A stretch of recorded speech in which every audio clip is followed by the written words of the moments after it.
Good afternoon, good morning. This is Kathleen Gaffney, and I work in the IEA's Energy Efficiency Division. And I want to welcome you to our first webinar in our initiative we're calling Modernizing Energy Efficiency through Digitalization. I know we have a pretty good crowd registered, and it looks like we still have lots of people joining on. But I'll start and go over the agenda. So we're going to start today with a brief introduction to this Modernizing Energy Efficiency through Digitalization initiative that we're starting up this year. Brian Motherway, the division head for the Energy Efficiency Division, is going to give us an overview of what's in store. And then we'll have our guest featured speaker. He's going to speak about the work that the U.S. Department of Energy Building Technology Office is doing, specifically with regard to the Grid Interactive Efficiency Buildings Program. And David comes to us, like I said, from the U.S. Department of Energy Building Technologies Office. He's got more than 3 decades of years of experience in energy, including industry, government, utility, nonprofit, and consulting in the U.S. and abroad. And he'll tell you a lot more about the office that he's director of, but he's responsible for leading this $225 million per year office that helps develop innovative, cost-effective energy efficiency research and development and other solutions for U.S. buildings, technologies, equipment, systems, and whole buildings. So lots of ground to cover there. And then when David's finished, we'll leave enough time for questions and answers. And so if you're following along on the webinar, the way in which you'll get to, well, all the lines are muted, obviously, and we'll open up you can open up this questions box on your interface, and it's pointing to it on the screen now. And then you type your questions in that questions box. So hopefully everybody will be able to do that, and we'll have a lot of questions at the end. If there are any problems, we have a web address, an email address at the bottom there, ieawebinar@iea.org. The webinar will be recorded, and we will be sending around copies of the presentations. And then finally, it would be really helpful to get feedback on the webinar. We're going to send around a quick survey afterwards. It's a very, very quick survey, less than 2 minutes. So hopefully you can all give us some feedback on and help us improve for the future. Okay, so I think that's all in terms of the housekeeping items. I'm going to turn it over to Brian Motherway. Thank you, Kathleen. So hello to everybody, and thanks for joining us on this webinar. We're very pleased so many of you have been willing to take time out to come and participate in this, which is a very exciting moment for us, because this is the first webinar at the start of a new program at the IEA that we call Modernizing Energy Efficiency through Digitalization. And what we are doing here is building on what is already quite a crowded area of work for us at the IEA on energy efficiency, where I think many of you will know that we've greatly increased our emphasis on energy efficiency across the agency over the last 2 years. But now we're taking another step forward and looking at the next generation of issues that are emerging in energy efficiency in many countries, driven particularly by technology and even more particularly by digitalization technologies. So we want to work with stakeholders around the world to explore the impact of digitalization and energy efficiency, and in particular its implication for policymakers. So we want to look at the opportunities being created by new technologies, but also the threats and the disruptions that are coming around the corner.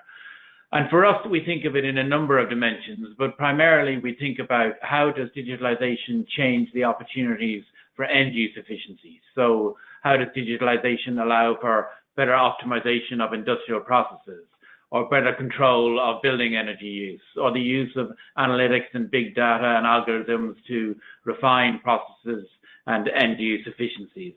But probably even more than that, and more open-ended than that, is how digitalization allows us to move more and more from end-use efficiency thinking to systems efficiency thinking. And there are obvious examples there in terms of grid balancing, the role of demand-side management in bringing variable renewables into systems, the time value of efficiency, which is maybe something we didn't always focus on in the past. So there are many new dimensions emerging quite quickly to energy efficiency in relation to the digitalization agenda. And of course, it's particularly exciting that we have managed to get such a great first speaker for this, who's really working at the fringe in terms of what's going on and the many new opportunities that are opening up, but of course the complex policy questions that emerge through those new openings. So we're very pleased to be starting where we are starting. In terms of our own agenda, beyond today, what we're just going to do is, as part of the new series here, we're going to start some webinars. They will become more frequently, hopefully after building on today's success. We have a number of events coming up in 2019 that we will be telling you more about shortly, including our global annual energy efficiency conference, which is taking place in late June this year. The event, which is our 4th annual global conference, is taking place in Dublin, Ireland, and it will focus quite a bit on the theme of digitalization. So we'll be making more announcements about that soon. We'll also be publishing some reports, including our annual flagship energy efficiency report later in the year, and all of our resources and knowledge and case studies will be published on our global exchange platform on our website at iea.org/topics/energy efficiency. In terms of getting involved, please be aware that, first of all, for today's discussion, we do encourage you to ask questions via the interface that Kathleen explained to you. We're also watching things on Twitter, so please use the hashtags energy efficiency and digitalization and use them right now to share your thoughts. And also you can ask questions that way. And as well as through the question interface, if we see questions coming across on Twitter, we'll include those in the discussion later. More generally, as we open up this team at the IEA and as we try to gather knowledge and experience on what's going on, do please get in touch. We'd like to hear from all of you in terms of what you are doing, stories you can tell us, areas that you're involved in personally or you'd like to see us provide more information on. And you can always find us at energy.efficiency@iea.org, or equally, if you want to find me personally, I'm on Twitter at Brian or Motherway. So this is very much an open invitation to be part of a global conversation on the future of energy efficiency driven by digitalization. So I'm going to hand back now to Kathleen, who's going to introduce our speaker. Yeah, thank you, Brian. So I am now pleased to introduce David Demsel from the U.S. Department of Energy Building Technology Office. So we'll hand it over to you, David.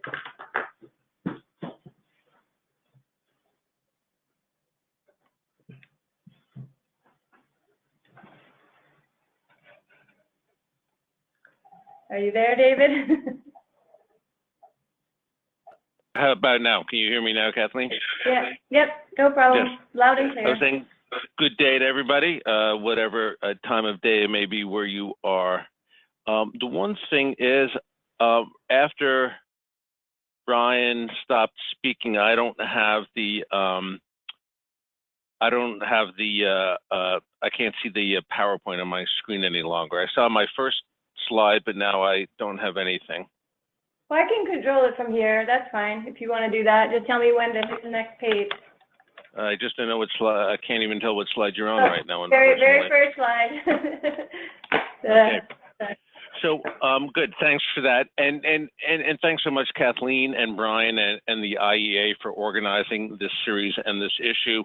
As Brian just said, the U.S. Department of Energy is working on this issue of this set of issues of modernizing energy efficiency, bringing it well into the 21st century.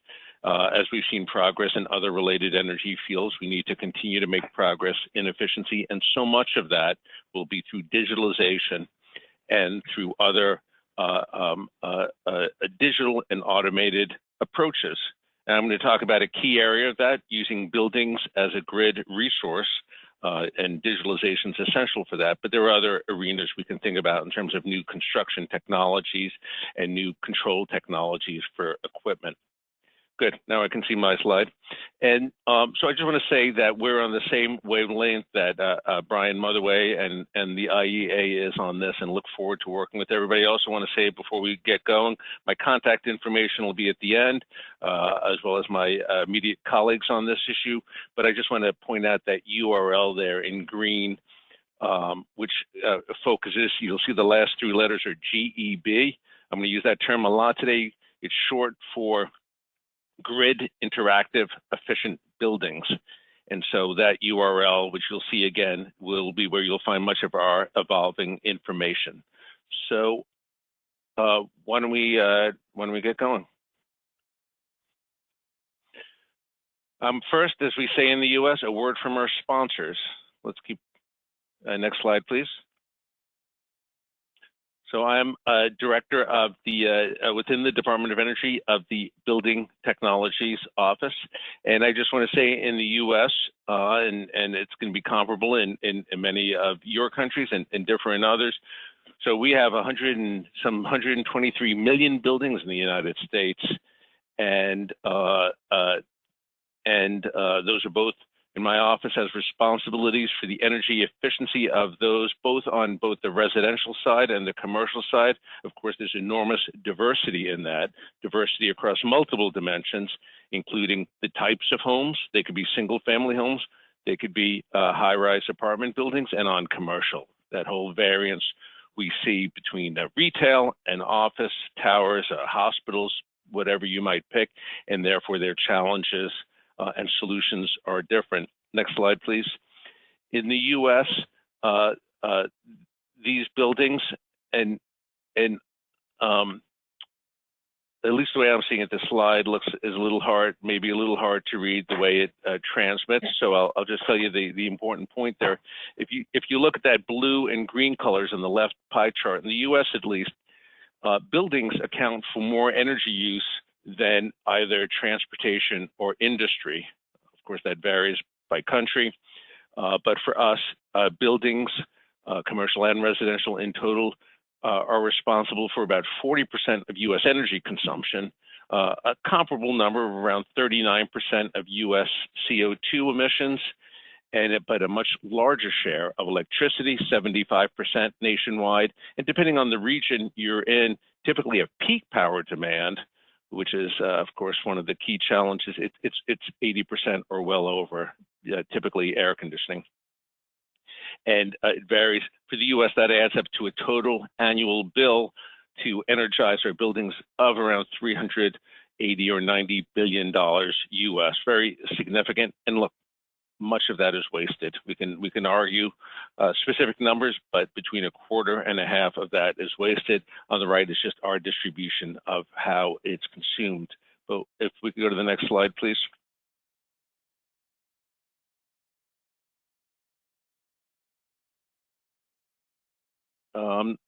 Just a minute, there we go. Thanks. Okay, thanks. And this is just real quick, our org chart where my office sits, that Building Technologies office in bold. We're part of a larger organization called Energy Efficiency and Renewable Energy. And our budget for my office this year is $226 million US, and part of that larger enterprise, just to give you a sense of scale. And so you should know, both because of the org chart and the substance, when I talk today about buildings to grid, I'm going to focus not on photovoltaics or distributed wind.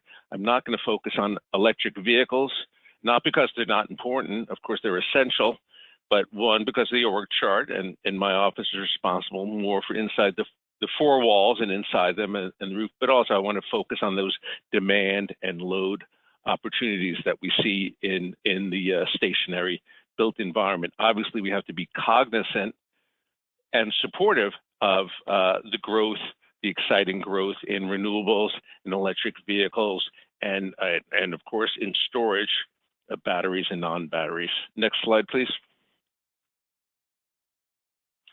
And our approach in our office is to look at, we have activities that try to govern that whole spectrum across the bottom of market transformation. almost half our budget in a given year, it varies, will be what I think any of us would call research and development. The focus of this administration is on early stage research and development, and there's a whole variety of activities we do: sensors, controls, alternative refrigerants for air conditioning, et cetera, to latter stage R&D, and then importantly, getting this progress off the lab bench and out of the lab altogether to demonstrate it and deploy it, but mostly in that, if you see that middle graphic, in it focusing on integration. We all know in the building space, more than others, but it's true throughout energy efficiency, things don't always perform in the real world once they've been integrated into complex systems. It's not just a light bulb, it's part of a lighting system or air conditioning system with ventilation, but then into buildings with, guess what, human beings operating them in the real world. And that integration function is so important for energy efficiency because it doesn't always perform the way we would hope it would, and we need to understand how to do that better. And then finally, our office has responsibility for mandatory codes and standards. I'll just say in passing, in the US, building energy efficiency standards are set at the state level and enforced at the local level, but appliance and equipment and lighting standards are, by and large, with a few exceptions, set at the federal level by my office. Next, please. And so our goal there is just to advance things from research to demonstration and deployment till it's business as usual. So today I'm going to use a lot of adjectives about what we can do with buildings, but again, I want to focus the way we talk about it, when we think about it, is grid interactive and efficient. But if you want to say smart, if you want to say connected, if you want to say sustainable, resilient, I think you'll be happy. Next, please. This is very basic.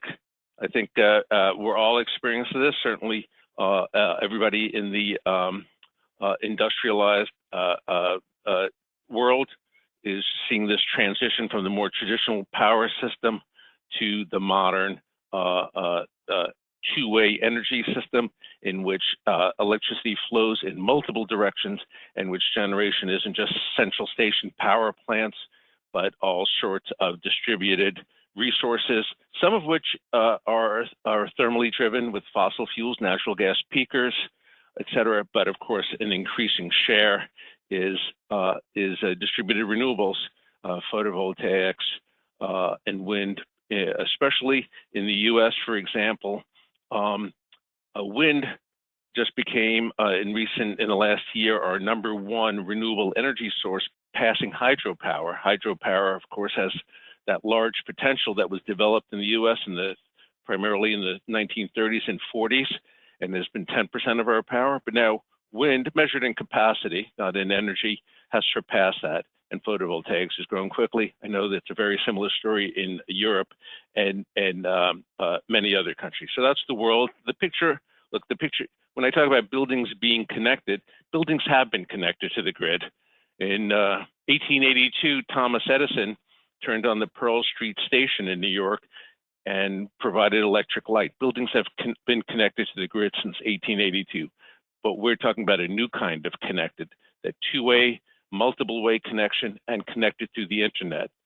Obviously, this is a segue into that topic of digitalization. We can't have that world on the right at all, let alone an optimized, affordable, and reliable world on the right without sophisticated digitalization. So that's what I'd like to talk about. Next, please. So when we talk about grid interactive, efficient buildings, a lot of what we're saying is this. Again, they've been grid connected for well over a century, but now what we want is we don't want buildings just to be passive consumers of energy. And I should say for the rest of today, I'm going to focus on electricity. There's some implications for natural gas and other fossil fuels at the building end with direct burn, but I'm going to focus on electricity for this. So traditionally buildings are passive, right? And somebody in a building, we're probably all in buildings right now. At this moment, we control things, lighting or heating or cooling or miscellaneous loads, computers, whatever it may be, and we expect those electrons to be delivered to us by whatever utility is providing that service. That's fine. That's been good. It's worked extremely well and changed the face of the world, but it's not good. It's not good enough going forward. What we need to do is to have that load be more flexible. And that's what we want to use this interactivity for, not just because it's exciting and fun and digital, but because this makes buildings more flexible. Flexible in terms of their ability to consume power, when they consume power in the course of the day or even across days, and what kind of power they consume. And the obvious reason for that, I think for most of us, is obvious. Three reasons are the ones that are in this graphic. So I'm going to start from left to right. Why do we care about that? Well, we care on the left, we care about reliability and affordability. Any power grid, including the US, of course, has periods of peak power. And in the US, most of peak power in most parts of the country, with a few exceptions, is defined by air conditioning. And if you don't think air conditioning is prevalent in the US and around the world, by now, even Canada, even on the province of Ontario, Canada, is a summer peaking system because the air conditioning load in Toronto surpasses the heating load even in Canada. In the US, that's the same, and in much of Europe and Asia, that's the same and beyond. So that peak demand, whether it's heating or cooling, is the same, but especially if it's cooling, is very stressful and expensive to the power grid, right? The power grid is typically ours runs at below 50% capacity total across the year. So that means we're building power plants and transmission and distribution for those peak hours that sit idle the rest of the year. That leads to a cost that is unfortunate. If we can get rid of that peak, if we can shift it, we can avoid building those resources that are used so rarely. So that's the affordability connection, as well as the traditional efficiency. We want to save energy, and that makes the system more reliable if we can eliminate or defer some of that congestion and stress we see at those times of peak. Next, of course, and I think the growing area and particularly exciting is the ability to support renewable energy, particularly distributed photovoltaics. We've all gotten much better at forecasting PV production, generation, I should say, but it's virtually impossible to schedule it. So if we can make the building load more flexible, we can better integrate PV so that we can shift load to when solar power is plentiful, and we could lessen load when solar power decreases due to anything from cloud cover till the sun sets. And the same is true for wind and fuel cells and even natural gas. And then finally, digitalization and grid interactive buildings give customers and users more choice, more ability to manage their energy. And I want to come back and talk about that. And so these are the innovations that are happening. We're being responsive to those innovations, and we want to lead those innovations. Next, please. Real quickly, this is just one state in the United States, Massachusetts. Again, this point of air conditioning. Because if you look at these different end uses, this isn't the cost to air condition versus the cost to lighting. If you look at the y-axis, this is the cost just per megawatt hour. Just for one equal amount of megawatt hours, why does it cost 2 to 3 times to get a megawatt hour to air condition? And obviously, why we can save 2 to 3 times as much by saving a megawatt hour of air conditioning versus lighting. The reason is, of course, that because air conditioning in Massachusetts happens during those peak times, the power grid is most stressed. It's using all its power plants, including those decades-old ones that are highly inefficient. It's the most expensive time to produce power, the least reliable. And if we can avoid those, we save great money. So for us, this, and for all of us, this time varying issue means, and if you have a system with a lot of storage, typically large scale hydro, this is less critical than if you don't. But so what this means is if we look at the time variance, not all kilowatt hours, not all megawatt hours are created equal, and therefore we want to focus the target on where to save them. So this is one example, and I just want to mention that, again, that's part of this flexibility to shift across the time of day. Next, please. So here's the, as we say, the money shot. So let's start with that, the icon of the person sitting in his monitor at the bottom, the occupant preference. Of course, for all of us who work in energy efficiency, it's a little different than people who work on wind or solar or other generation sources. Buildings aren't energy resources. Buildings are places that somebody is doing something with. You're conducting a business. You're raising a family. You're getting, you're buying a product. And so, again, we want to turn buildings into more flexible, more useful grid resources, but their ultimate function, of course, and their key function is to serve their occupants and the owners and the people who use it. So everything has to be derived from there.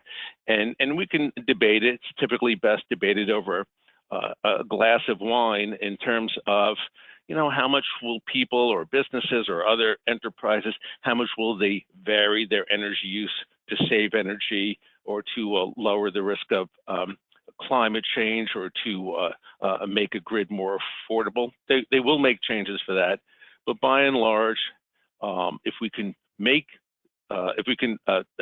increase energy efficiency, if we can modernize it without any reduction in occupant services, I think we'll do much better. I think our history over the past few decades has shown that. And I'll go further. I'll be bold enough to say with digitalization, we can not only avoid the reduction, any reduction in energy in services and performance, I think we can increase them. But again, starting with the icon occupant preferences. So look, let's take something we've been doing for a long time. Right above that person, I guess it's a man, and this is our lighting controls. So we're probably all in buildings right now with occupancy sensors on the wall that can turn off lighting when somebody isn't there. Great, that's good. We don't need too much more progress on that. We can do some. We definitely need some more lighting controls in large spaces such as airports or offices with cubicles instead of fixed walls.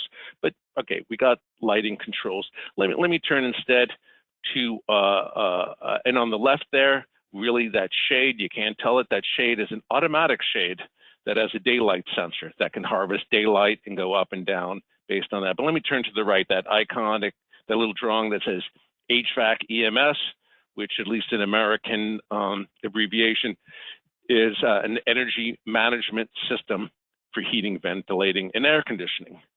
We don't typically have in US buildings, and I'm sorry, I just can't speak to other parts of the world, we don't typically manage our HVAC based on occupancy of individual offices. We certainly do for a whole home, and we have, obviously there are programmable thermostats, and now increasingly, quickly increasingly, smart thermostats that are connected to the grid. But generally for commercial buildings, the HVAC isn't governed by occupancy. What we can do now, thanks to progress in digitalization, and particularly in terms of sensors, controls, and algorithms, sophisticated algorithms that are, I'm going to call it machine learning, if you want to call it artificial intelligence, I won't quibble, that can understand better the population of an area. So again, pick a large area, pick an airport, a big open space. We can now use sensors, and we're developing some new approaches at DOE and our national labs, and I know others are, so that we understand the not just if that space is occupied, of course it's going to be occupied 24/7, but what's the population? And if the population goes down, then we can lessen the airflow through the HVAC system. That's called demand control ventilation. By lessening the airflow we can save energy. But we can do it without any discomfort, because we'll know what the proper air freshening recharge rate is and what the right temperature is. So that kind of sophistication is possible, and it hadn't been before. So that's a digitalization in general of energy efficiency and using sensors and controls and algorithms. But then right click on this. I hope this was an animated slide. Let me see if it behaves.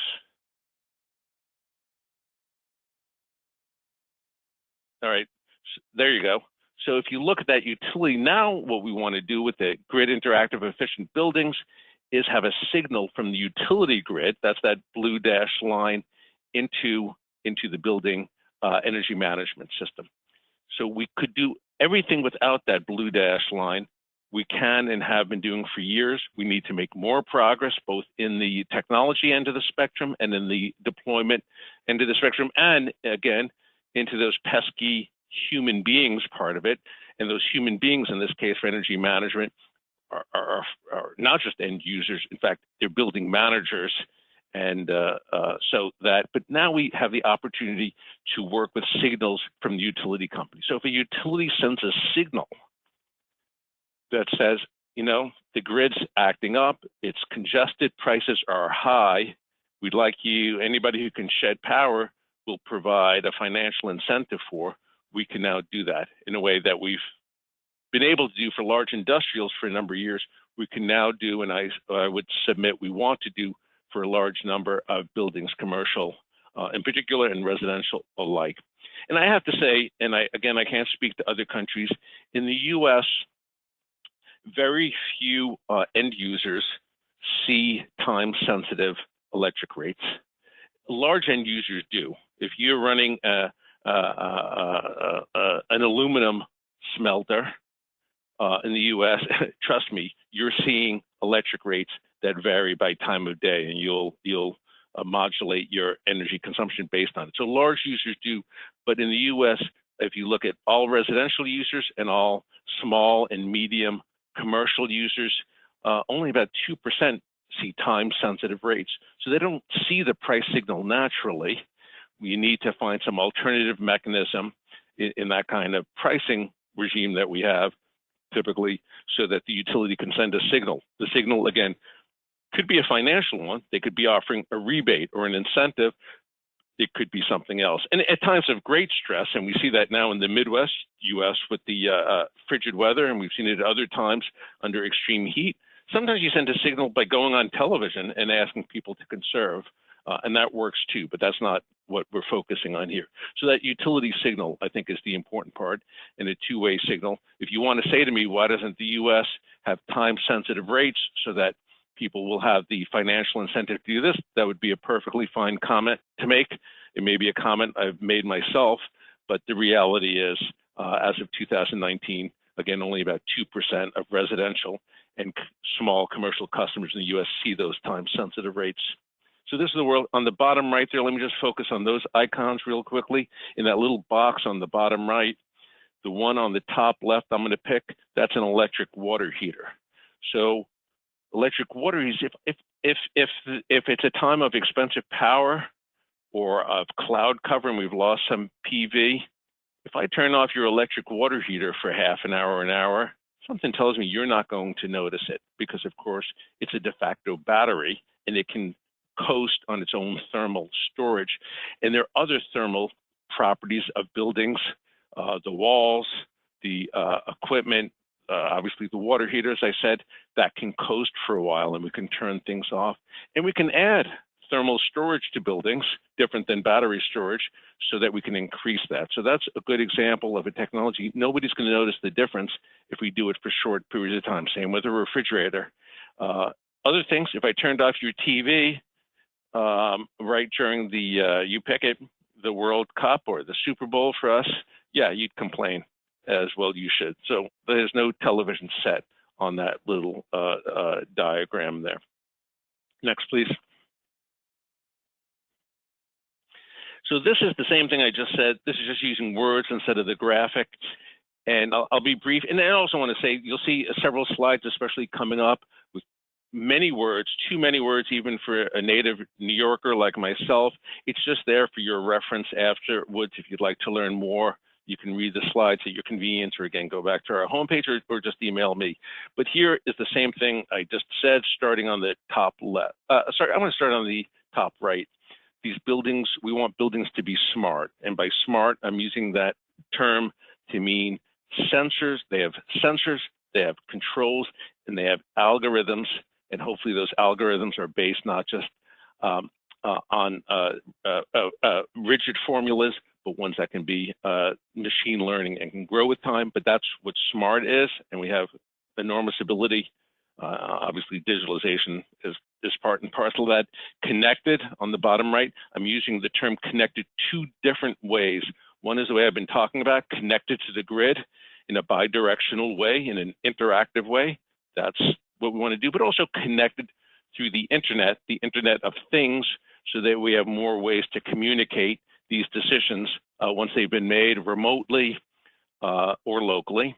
Next is flexible, and I've talked about that.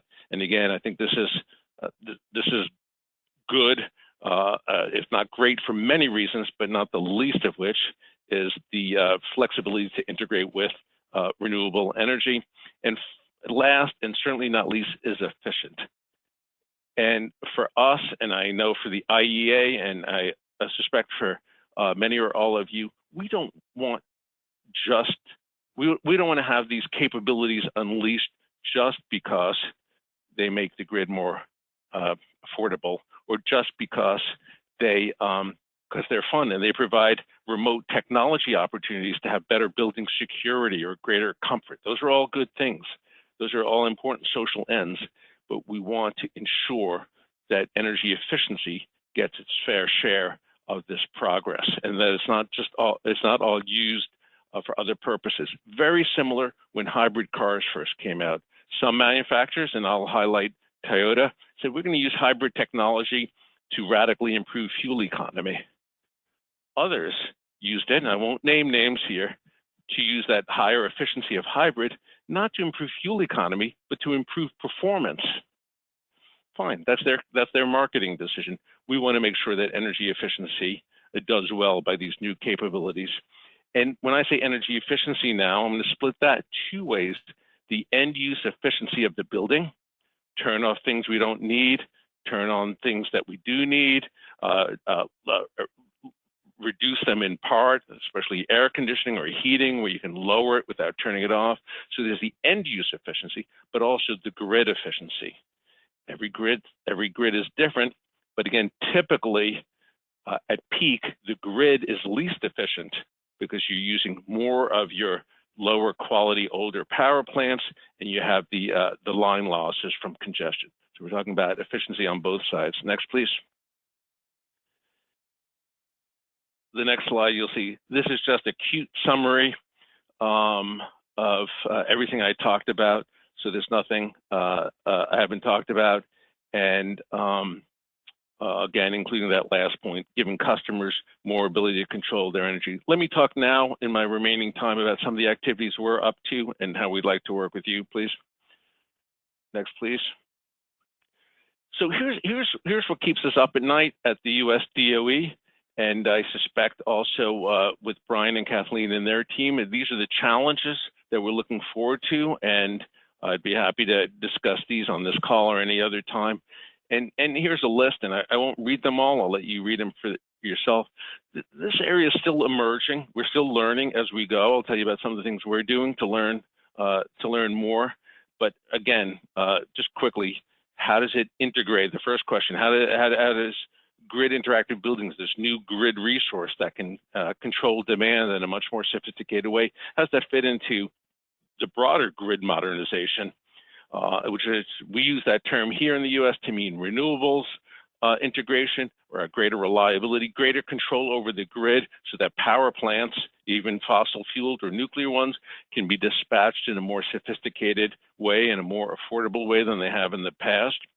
And the grid can be more reliable and resilient, especially during extreme weather or extreme demand events.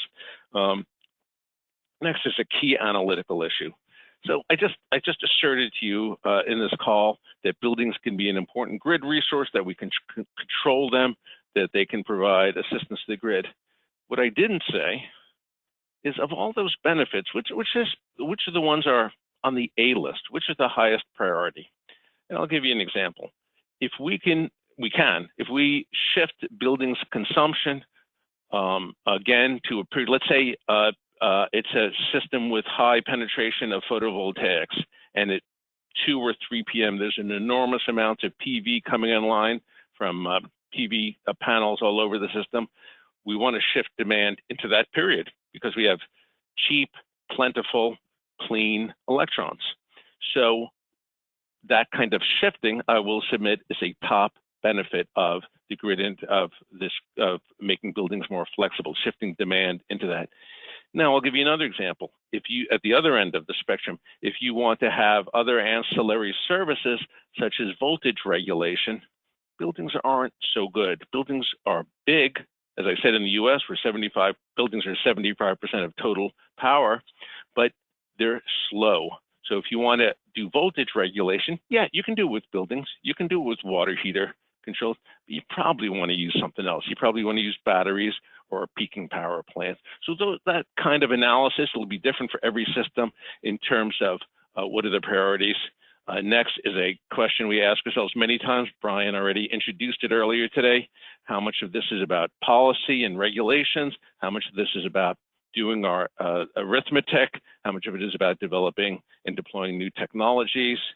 And part of that, as you see in the fourth bullet, is how complex is this? How do we explain to people? And what about cybersecurity? And by that, I mean it in two ways, both the greater cybersecurity risk we see from the Internet of Things and from more things being controlled remotely or wirelessly, but also just the perception of cybersecurity, which sometimes can be worse than the reality. I already mentioned the issue, the fifth bullet, about whether efficiency will get its fair share of these benefits. The next one, Bridge Too Far, if you don't know it, is a novel by an Irishman, Brian, Cornelius Ryan, made into a movie by a Brit, David Attenborough, and starring Americans, called A Bridge Too Far, about World War II. And it's a metaphor, meaning sometimes, I'll say it this way, we have enough challenges in traditional energy efficiency. If you want to say, don't we have our hands full with those? Why do we have to go to this new, a modernized, digitalized, complicated version? Isn't that too far? I think that's a reasonable question to ask. I think the answer is a resounding no, it is not too far. It is achievable and it is essential, but I do think it's a reasonable question. I deal a lot in my job with state-level utility regulators, and for many of them, and I speak before them, I'll speak before them again next week, they're just learning. And 2 years ago, they looked at me with a blank expression, and now they're very engaged, but they haven't had to take action yet. So it's a learning curve for ourselves and our colleagues. And finally, the U.S. is a federal system, so as I just said, we have to deal with our states, but we also want to deal with you, and many of you are working Germany, Australia, Canada, et cetera, in your own federal systems. And so there's a lot of cooks in the kitchen. Next, please. And I'm going to whip through some of the work. BTO is my office, Building Technology Office. Just real quick, and again, you can read this at your convenience. The work we do in this area called GEB has 4 components from the top left. One is analysis. What's the value here? You heard a good story from me, I hope, but we have to quantify that. And it will vary across different parts of the US based on climate, based on power grids, based on building stock. So we need to analyze that. We need to get the numbers out and think about all those values. The values for grid interactive buildings, I would submit, is like a Swiss Army knife. There are many values. There are many parts of a Swiss Army knife. Some of them are going to be more valuable than others to me, and others are going to be more valuable to you. And that analysis has to be done rigorously and in different areas. Next, on the top right, which technologies? Where's the action? How can we do this? So you see the water heater again and the light bulb, et cetera. LED lights give us much more capability than incandescent or fluorescent did. Then on the bottom right, validation.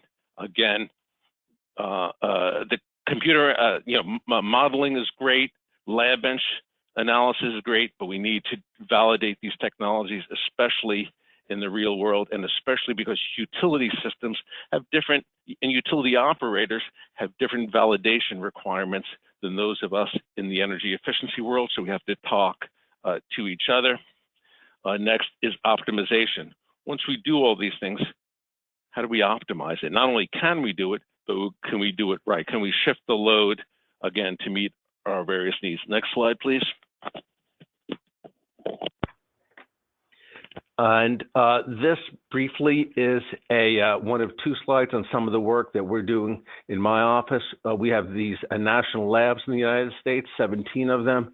And you can see from the little icons, we're working with several of them. I've listed 5 here where we work on this set of issues. And just briefly, you can read it for yourself. That valuation I talked about, figuring how big, the second one, how big is the potential here? How many gigawatts can we get and when can we get them? What are the third one? How do we get control systems that can work? We're in the US government, we're not in the business of developing software to make a living. We are in the business though of helping others develop those control systems, and we hope they'll be open source, but most importantly, they have to be cyber secure and they have to work. And finally, some of the modeling that I've been talking about. So that's a few of the key things. Next, please. And then a different kind of list, but very similar. You won't be able to read it, but again, these are them in parentheses are our fiscal years that we're doing these projects and the name of the party we may be working with on, again, looking at end use load shapes. It's surprising, but we don't always know how end uses are used, and we need to be more rigorous. We're looking at connected lighting. We're working with states, and again, in the last one, advanced controls that are adaptive. Next, please. And these are some of the things we're hoping to work on. We're planning to work on, I should say, in the year that just started. I'm just going to highlight some and I'll stop talking. One is we have a new RFI, that means request for information. Right there, there's the extremely long URL.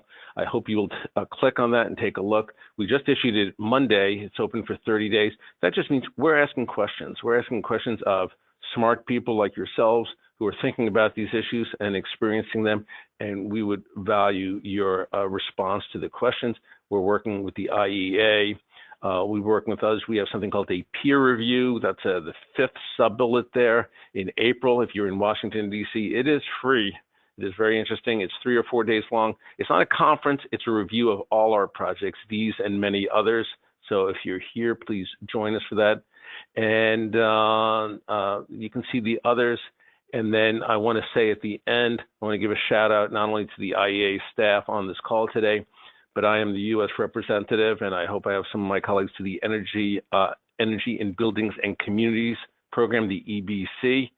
And the EBC, particularly through one of its annexes, 67, but elsewhere, are looking at these issues of building flexibility. So we need to work together. The issues, I think, are much more similar across jurisdictions and markets than they are different.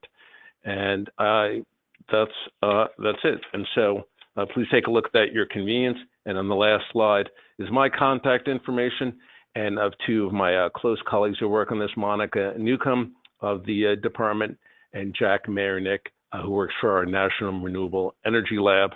And there we are. So thanks very much, Kathleen and Brian. Oh, okay. Thank you, David. So we have about 10 minutes left. And there definitely are a number of questions coming in through the chat box. So if you have questions, get them in there. We may not be able to answer them all today, but we'll log them all and definitely endeavor to talk about some of these topics. I think 2 of them that came through, I'll give you them both at once so you can judge how long you want to respond to each. And one's a little bit simpler maybe than the other. There was a question about whether digitalization or modernizing efficiency is better addressed in the context of new construction versus existing buildings. Is one easier than the other? What would be better? What's probably more important or higher priority? And then related to that, someone asked about, well, what about energy communities? So going beyond maybe just one building, is there a way of thinking, is there a better approach to think of this in terms of energy communities or retrofitting or building it in at scale? So that's one set of questions around, maybe your answer is all of the above. The second question was more, it's sort of question about digitalization and technology versus, human behavior. Do you see them as, sort of reinforcing digitalization as sort of reinforcing what we can expect to encourage humans to do, or does digitalization kind of offer the opportunity to kind of bypass behavior in all that goes with that? So those are the two topics. I'll let you think about those, and I'll get a few more. Yeah, thanks. I'll say both those, all those questions and sub-questions are almost religious questions. These are really ones that are key, important questions, and we don't have quite enough data, I don't think, to answer them. They're partly questions of faith and partly questions of data. So let me tackle them. New versus existing. We discuss this every minute of every day in my office, and I suspect in yours, for traditional efficiency and new. I'm going to submit in this case that the focus should be on existing. I'll tell you why I say that, but not at the expense of new, but focus on existing. And that is, in general, I'll overstate it now, I've been talking about equipment in buildings, lighting, water heaters, HVAC, and pick what you want, energy consuming equipment. And so that equipment, even if the building lasts a long time, and even if the building is behind the times, that equipment can be replaced and will be replaced more regularly. So we have the opportunity to use advanced approaches. And sometimes you don't have to change the equipment. You can leave the water heater and just add an after-the-market Wi-Fi based or Zigbee based communication system and the advanced controls. So because the existing building stock is so enormous, I think we have real opportunities here. In other areas, right, with insulation, we have to focus on new buildings much more. Here, I think we can do a lot on the existing too. On communities, again, it's all of the above. And this gets to a broader issue of energy modernization in general. I will submit for my taste, and this is a bit of an American attitude, I acknowledge, that one doesn't have to look at communities. One should. One can balance across communities. I'm going to use the term communities broadly, meaning not just urban communities, but also just campuses of buildings or collections of buildings in a district. So you get opportunities there, especially if one has PV and one doesn't, or one has a high daytime load and one has a high evening load, but there's so much to be done. This is in so many ways such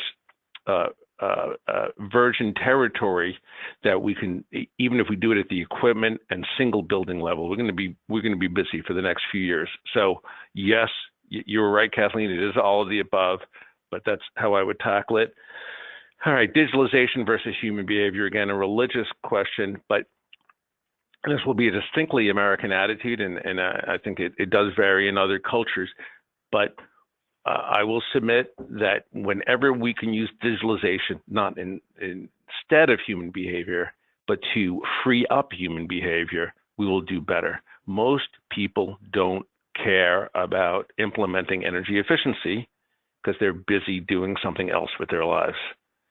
And that's understood. We want them to pay more attention to our issue, of course, and we have ways to do that.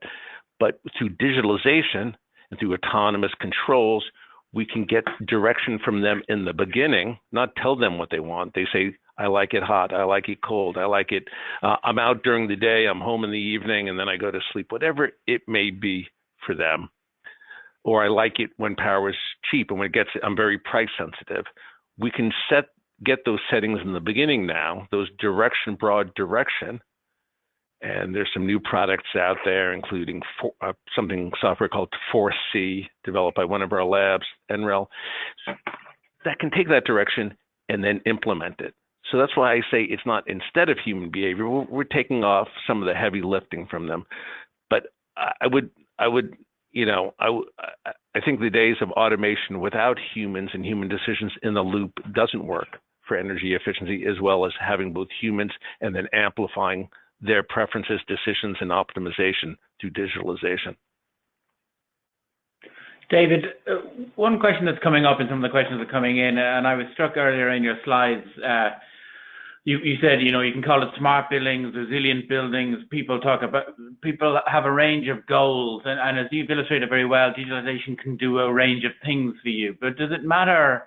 Do you make different choices whether your focus is on, let's say, carbon neutral buildings, low energy buildings, where you're talking about you're driven more by affordability? If the policy imperatives are different, then do your actions change? Yeah, the answer, I think yes, is mostly yes, Brian. And I'll say this again, if you will indulge the Swiss Army knife metaphor. If grid interactive buildings are like a Swiss Army knife with a blade and a scissors and a small blade and a bottle opener, can opener, and tweezers, all those things are there.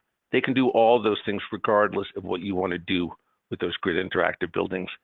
And when you put in those controls, when you put in those a different kind of appliances that have Wi-Fi signals and can take real-time information, you get all of those benefits. But the ones you're going to want to use, for me, I might want the knife just for the big blade and the bottle opener. You might want it for the tweezers and the big blade.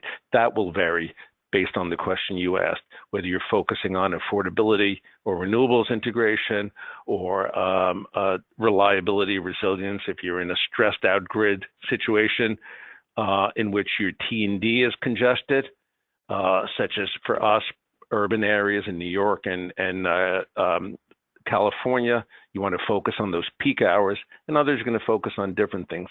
So that's a statement, Brian. That last part is about the building stock, the utility grid needs, and the broader system agenda of whether it's carbon or affordability. So it'll be a mix, and that's again why I think the valuation is important. So you can make informed decisions. But yeah, it's the same tool bag, but you're going to use different tools at different times. I think for us, for the U.S., most of the action, and not all my colleagues agree with me on this, most of the action in the short run will be on peak management, getting that expensive, stressful, unreliable peak down without any loss of service. Increasingly, of course, in some parts of the U.S., Hawaii, California, Arizona, with high photovoltaics, increasingly it's shifting demand to those times when PV and solar are plentiful and cheap and clean. So that time shifting, both measured in hours, not days, that's for us, that's going to be more valuable than a lot of the other potential here. Yeah, so we're at the top of the hour, but I wanted to get one more question in because I think it is relevant. Your experience might be relevant in other markets. So the question's sort of getting at the heart of policymakers at the local, national, international level. They may be sort of still doing what we would say traditional regulation, where you have energy standards mandated for specific products, that those very products are meant to sort of provide some smartness to a system.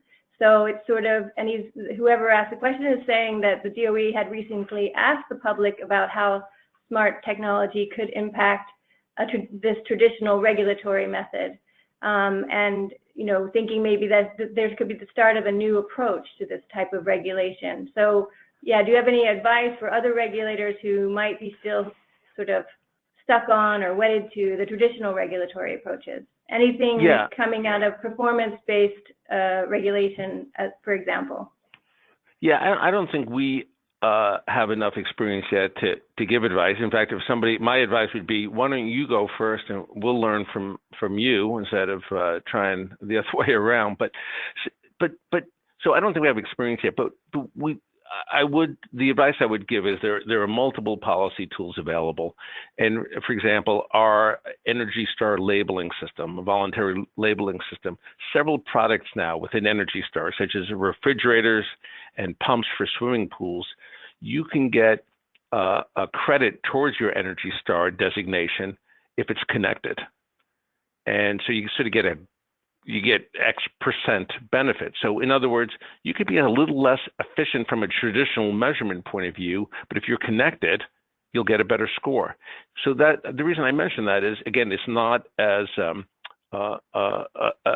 big a lift as a mandatory standard, but it gives us experience and knowledge and gives the marketplace some sophistication. So my advice would be look at all of your policy tools: utility regulation, building standards, appliance and equipment standards, labeling schemes, public education. Use them all. I think the area is emerging enough that you don't want to just blast ahead without too quickly without testing it, or test it on one or two products before you go full out. So that would be my advice, which is also why earlier in response to the point, I say we do want building standards to look at this. And some jurisdictions are looking at building standards that mandate electric vehicle chargers. That will make sense here. I think it's a little premature. I think it's a couple of years out. Okay, great. Thank you. That's exactly what we want to hear, that there's definitely room for trial and error in a way. Yeah. So, and you're encouraging others to go first, I think is also very helpful. So, okay. We all live in a world where we all want to go second, don't we? Well, okay. Yeah, I can see that. So thank you so much, David. I really, we were so honored to have you kick this webinar series off. And as Brian mentioned earlier, we hope to keep them coming. So if you're doing interesting work in this area, or you have some insights to share, we definitely want to hear from you. So please contact us. I've put our email address up again, energy.efficiency@iea.org. And we definitely want to get more buzz on this topic. You know, everyone we've talked to says it's a very important, relevant current topic. So hopefully we'll see some posts out on social media to keep the conversations going.